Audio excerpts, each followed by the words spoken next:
There's a lot of businesses that have their base here in Bruce County and expand outwards throughout Ontario.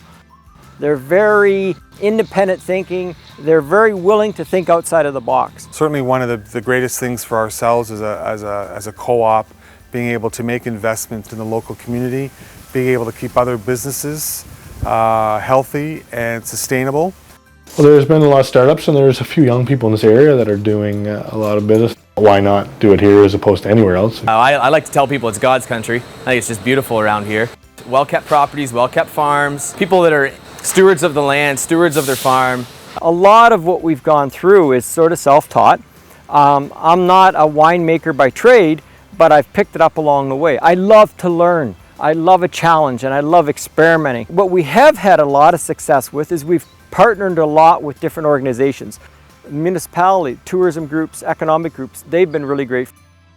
But in today's society, with the advent of wireless internet and all of this stuff, you can do so much more business now from an area that's maybe not on the 401. Well, a cooperative is certainly of members, by members, and for members, with a broader scale of being able to serve the community, by the community, for the community. So we are owned by 1,350 dairy farms from across Canada. What we're investing in Teeswater is an investment that's made for 25 and 35 years. So what it does give is the local community and the local entrepreneurial community is that you know that there's going to be a business of sustainable size within Teeswater that allows you to be able to build unique services and service offerings that can be offered not only to our facility but other industries that can locate there. I'm on my 4th year.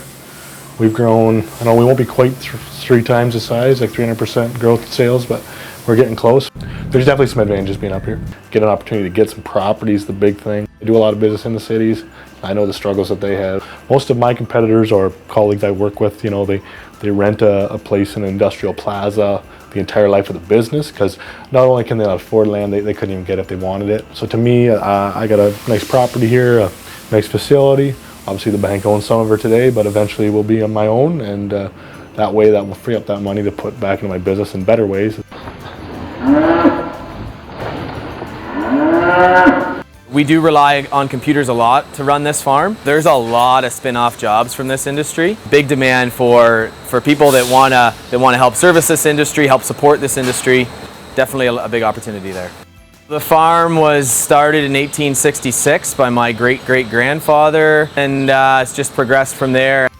I'm originally from Holland, and we moved to Canada in 1999, and we moved right to Teeswater.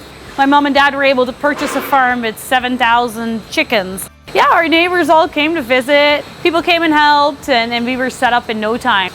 Me and Josh met in 2005. And we're seeing young families moving into the area, and I think it's a really exciting time to be living in this area. A couple things that I would recommend for entrepreneurs that are looking to be able to invest in the community. Make sure you touch base with all of the resources that are there, whether it's in the government or whether it's in community colleges. There are a lot of programs out there that will help you to be able to invest in that community and make sure you're absolutely attached to the people, because certainly they're the ones that are going to help you be successful. The nature of the people settling here and that living here, they're movers and shakers. They don't sit around. They're very well educated. They're workers. They're very entrepreneurial. They're very willing to take a chance. Being somebody that moved my business here, essentially, I hope to help them any way that I can. I know I've had a few people through here on tours just to show what we do and what we're doing and how successful we've been here, you know, and just to try to help as best I can to get awareness out, because I don't think people really think of it as an option. So in my opinion, the world's getting smaller every day. It's just getting easier to build it wherever you want to.